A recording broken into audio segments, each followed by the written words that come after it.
Olé, olé, olé, olé, olé, olé, hola. Sí, señores, confirmadísimo. Franco Colapinto se sube al Alpine para ser por lo menos parte de lo que queda del año.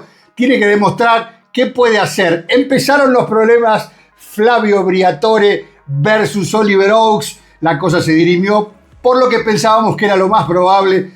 Todo lo que venía diciéndose en el mundo de la Fórmula 1 de que Franco Colapinto iba a reemplazar a Jack Doohan de una pobrísima actuación. Finalmente ocurrió, lo tendremos la próxima carrera en Imola y ustedes lo vivirán aquí.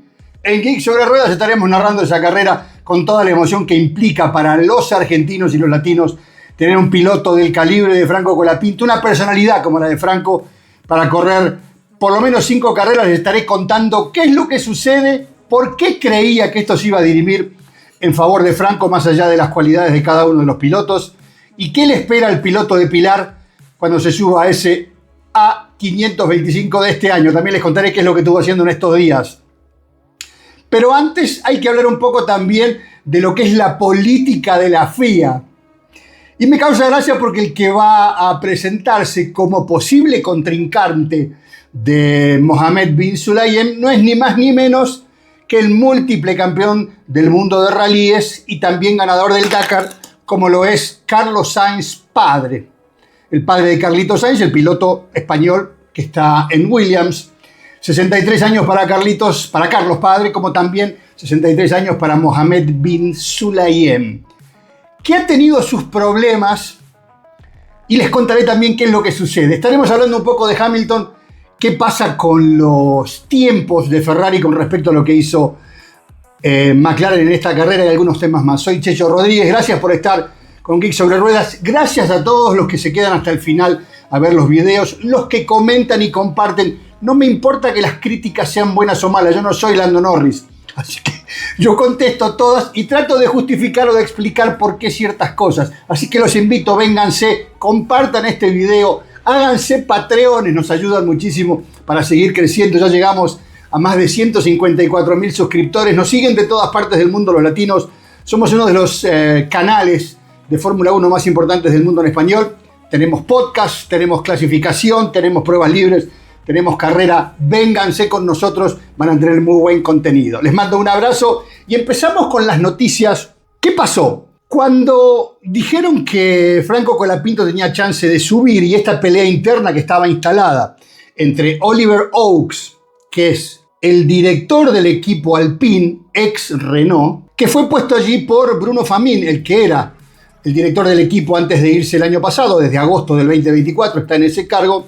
Pero claro, y ahora les contaré por qué, Flavio Briatore, descubridor de Michael Schumacher y de Fernando Alonso, vuelve a la palestra a posicionarse como consultor y asesor del equipo francés. Ya lo había hecho, ya había estado en Benetton, ya había estado en Renault, había estado en otros equipos, hasta llegó a comprar Ligier con su plata para ver qué negocio podía hacer. Flavio Briatore empezó su carrera trabajando en restaurantes, tratando de tener restaurantes, pero un día conoció a Luciano Benetton. Benetton, el de la ropa, ¿se acuerdan? El que decían que tenía 300.000 cabezas de ganado lanar, de ovejas en el sur de Argentina, en la Patagonia. Se hizo muy amigo y empezó a tramitarle todas las franquicias en Estados Unidos. Cuando llegó a 200 locales en Estados Unidos, parece que Flavio se aburrió y dijo, me voy a trabajar en el automovilismo. Y obviamente fue asesor deportivo, fue director de carreras, fue el director de equipo de Fórmula 1 de Renault. Después se quedó con los motores. ¿Se acuerdan Mecachrome? Cuando los motores Renault dejaron de llamarse Renault, él le vendía a la competencia motores Renault que se llamaban Mecachrome, entre otros nombres. Y es un tipo que siempre estuvo ligado. Claro, en el 2006-2007 tuvo un problema porque cuando era director del equipo Renault y cuando Fernando Alonso estaba a punto de conseguir su segundo título, lo mandó a Nelson Piquet Jr. a chocar contra una pared para que entrara al auto de seguridad y que Fernando pudiera salir campeón del mundo. Lo mandaron preso y le prohibieron, preso digo en la buena forma, no es que fue preso a una cárcel, pero le prohibieron de por vida volver a la Fórmula 1 a él y a unos cuantos directivos del equipo. Claro, la revisión de lo que ocurrió con Flavio Briatore después, parece que había problemas personales entre él y Max Mosley, que era el presidente de la FIA, y finalmente el TAS, consejo de Justicia le dio la razón a Briatore y lo habilitó para volver. Claro, había estado desaparecido, eso desde el 2009, finalmente volvió ahora. Pero claro, es un tipo que tiene mucho peso en la Fórmula 1, porque ha tenido muchos triunfos, porque ha conseguido 3 títulos del mundo junto a Schumacher y a Fernando Alonso, y evidentemente sabe lo que está haciendo. Fíjense ustedes, cuando pensábamos cuál era la incidencia que tenía Flavio Briatore con Colapinto, el tipo apenas llega a Renault para la labor de la fábrica de motores ahí en Vichy, en Francia, y si bien queda gente en la calle, determina que la mejor manera para el equipo de Fórmula 1, y de esto se trata, es traer motores de otra parte, y el año que viene van a tener los motores de Mercedes, que hasta hoy, en lo que está probado en los bancos de pruebas, es el mejor motor de la categoría. Por otro lado, Oliver Oakes. Oliver Oakes, un tipo que viene de ser corredor, tiene 38 años, corredor de karting, hizo su propia escudería de karting, fue el director de High-Tech, hoy de High-Tech GP, y tiene su recorrido, pero claro, no llega ni a los tobillos a lo que es la carrera de Briatore en cuanto a éxito sobre todo. Entonces, en esta pelea interna, donde la cuestión se dirimía por peso propio, Briatore terminó ganándole a Oliver Oakes, que ayer presentó la renuncia y hoy, por supuesto, ya se consolidó y se hizo oficial la presencia de Franco Colapinto a partir de la próxima carrera en Emilia-Romagna, que será del 16 al 18 de mayo, ya dentro de una semana y media. Estará en el Gran Premio de Mónaco del 23 al 25 de mayo, la semana siguiente. El Gran Premio de España en el circuito de Barcelona. El Gran Premio de Canadá en el Gilles Villeneuve del 13 al 15 de junio. El Gran Premio de Austria en Spielberg del 27 al 29 de junio. Y supuestamente, porque dice Franco 5 carreras, el Gran Premio de Gran Bretaña en Silverstone del 4 al 6 de julio, que sería la 6ª carrera. Obviamente ahora empieza otra cuestión. Ya sentado en el auto, Franco tiene que demostrar por qué está allí, por qué Briatore lo tiene cobijado como su ahijado, por qué se mudó a Mónaco, cerca de la casa que tiene Flavio Briatore ahí, por qué el hijo menor de Flavio le hizo un asado, por qué Bizarrap le pone plata, por qué Mercado Libre le pone la plata para el sponsoreo, por qué YPF, la empresa nacional de petróleo de Argentina, le pone su dinero.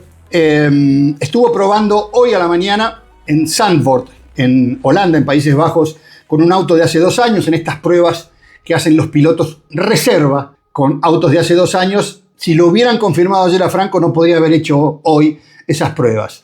Pero bueno, pasó mucho tiempo en el simulador en Enstone, allí en Inglaterra. Es un piloto que está preparado. Ya también él salió a hacer algunos comentarios con respecto a esto. Así que por suerte para todos los argentinos, hacía mucho tiempo no teníamos un piloto. Así que ahora, como le pasó a todos los mexicanos y a muchos otros les pasa todavía, nos tocará sufrir carrera a carrera. Yo estoy tranquilo porque lo que importa es que esté sentado. Después dependerá de las manos del piloto y de lo que pueda hacer para ser un buen piloto y pueda pelearle ahora sí mano a mano. Pierre Gasly, vamos por ti. Bueno, les contaba de los problemas que ha tenido Mohammed bin Sulayem como presidente de la FIA, quien reemplazara a Max Mosley, que estuvo durante 12 años allí, porque lo acusan de ser demasiado problemático y demasiado frontal en algunas cuestiones.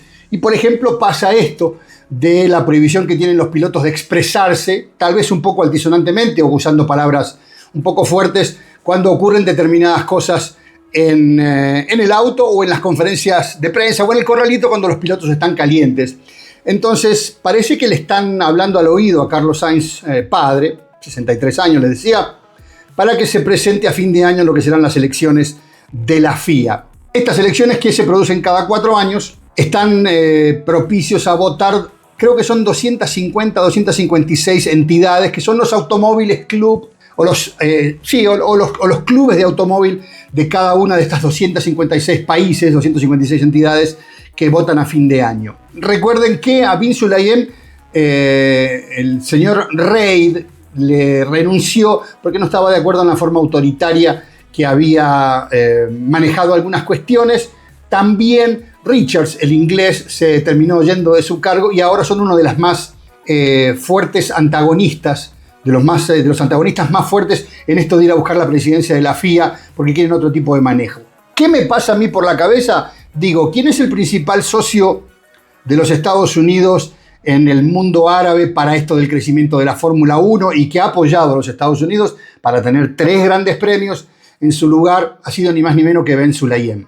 Ahora, ¿quién maneja publicidad, quién maneja la propaganda, quién maneja lo que va a ocurrir. Obviamente hay un vínculo muy fuerte entre el mundo árabe y Estados Unidos, con el crecimiento que ha implicado desde Drive to Survive y el crecimiento de la cantidad de gente que está viendo la Fórmula 1, más la entrada de un 11º equipo, que es Cadillac. Está todo entrelazado, entonces no será fácil ni para Carlos Sainz ni para nadie ir a pelear con Mohammed bin Sulayem, porque aparte siempre saben ustedes, recordarán el Mundial de Qatar o lo que eran las elecciones en la FIFA, por ejemplo, hablando de fútbol, y cómo, por ejemplo, Qatar le robó el Mundial a Estados Unidos, que lo va a tener ahora el año que viene. Todo está entrelazado, todo el mundo del poder es de esta manera, y seguramente no será fácil para nadie ir a pelear con Ben Sulayem. Cambiamos de tema, nos volvemos a meter en lo estrictamente deportivo. ¿Saben ustedes que en Ferrari todos se cubren? Parece que los pilotos terminan diciendo lo mismo, a pesar de que en carrera o en la pista estaban justamente peleando entre ellos. Pero claro, el interlocutor es el pit wall, son los encargados de manejar la política dentro del equipo Ferrari. Habló Leclerc y ya se había quejado Hamilton, que dijo, después lo vamos a hablar dentro del grupo.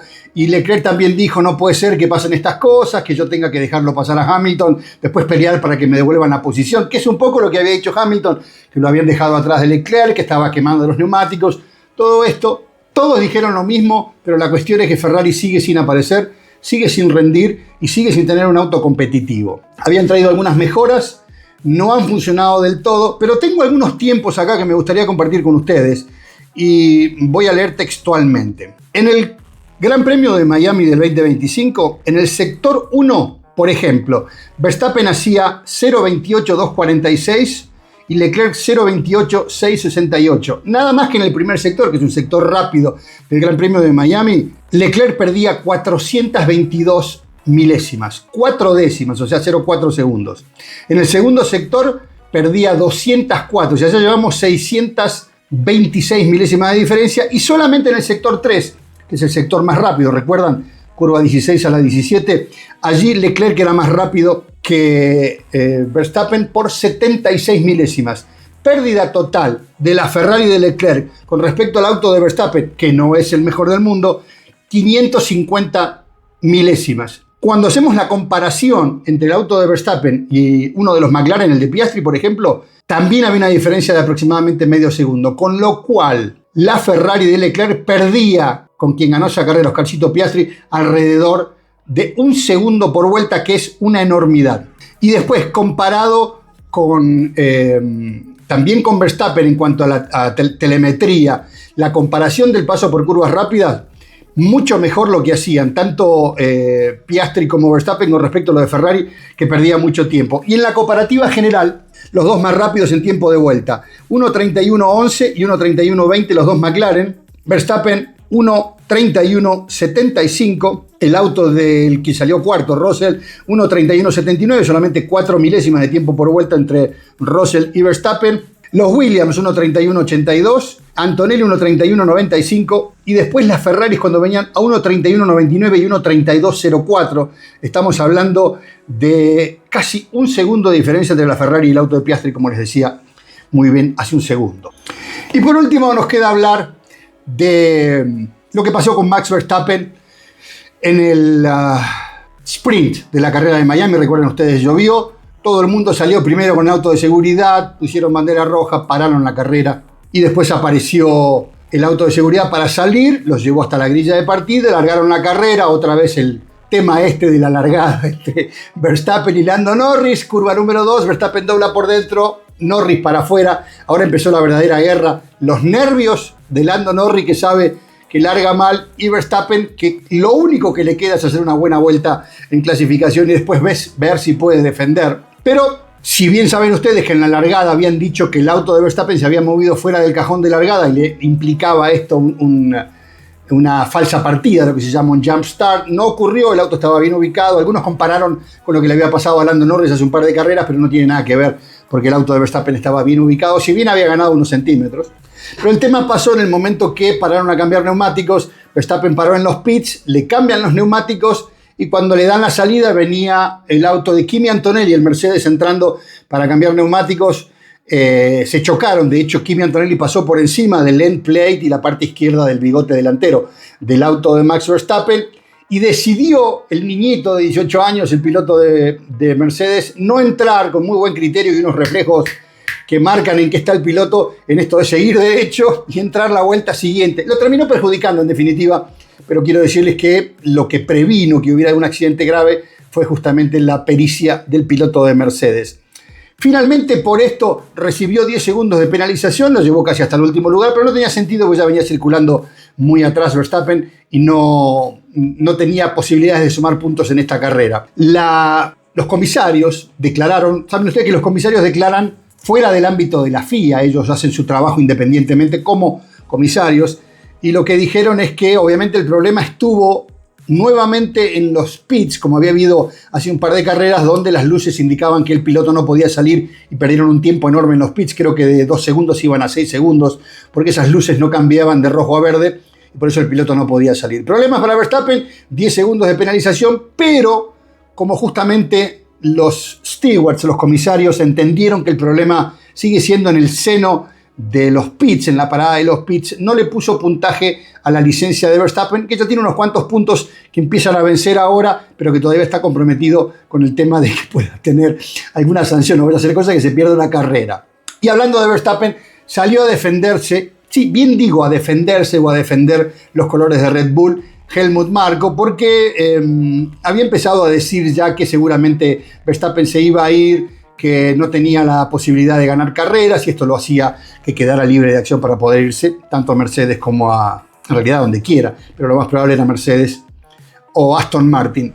El tema es que más allá de las mejoras que trajeron, prácticamente imperceptibles, había que mirar el piso del auto debajo de los pontones en el medio del auto para ver cuáles eran las modificaciones que habían traído, son muy menores, esperaban traerlas en la próxima carrera. En Imola las trajeron solamente para Max Verstappen, no así para Yuki, y le dio un poquito más de downforce, un par de kilos más de downforce en la parte media del auto para hacerlo un poco más manejable en este circuito que no le cae tan bien a Red Bull. Bueno, lo cierto es que Helmut Marko ha dicho que cree o confía en que Max Verstappen se va a quedar para cumplir su contrato hasta el 2028 aquí en Red Bull. Parece que las alarmas empezaron a sonar fuerte cuando se cree que Max Verstappen se va a ir. Si les gusta el contenido, por supuesto, dejen likes, suscríbanse al canal, más de 154.000 personas que están suscritas al canal, compartan este video, quédense hasta el final, por supuesto, y si pueden, háganse Patreones, nos ayudan muchísimo, saben ustedes que las donaciones sirven, pero finalmente YouTube se come un pedazo muy grande, más después mandar el dinero con todo lo que te cobran los bancos, realmente lo que queda son migajas y muchas veces para cambiar equipos y todo eso necesitamos su ayuda. Ya tenemos unos cuantos Patreones, nos encanta, les damos las gracias desde ya y todos los días tenemos novedades. Se nos viene una semana súper importante con Franco Colapinto, tenemos un piloto argentino, latinoamericano, para lo que implica para todos los hermanos de Latinoamérica, todos los mexicanos con los que he estado abrazado en esto de seguir la campaña de Checo Pérez, que ojalá vuelva y sea piloto de Cadillac o de alguna escudería. Me encantaría tener esa pelea con Germán en esto de yo le voy a Colapinto y ir a Checo Pérez, por supuesto será muy entretenido para todos. Así que les mando un abrazo grande, seguimos con todo esto, un abrazo.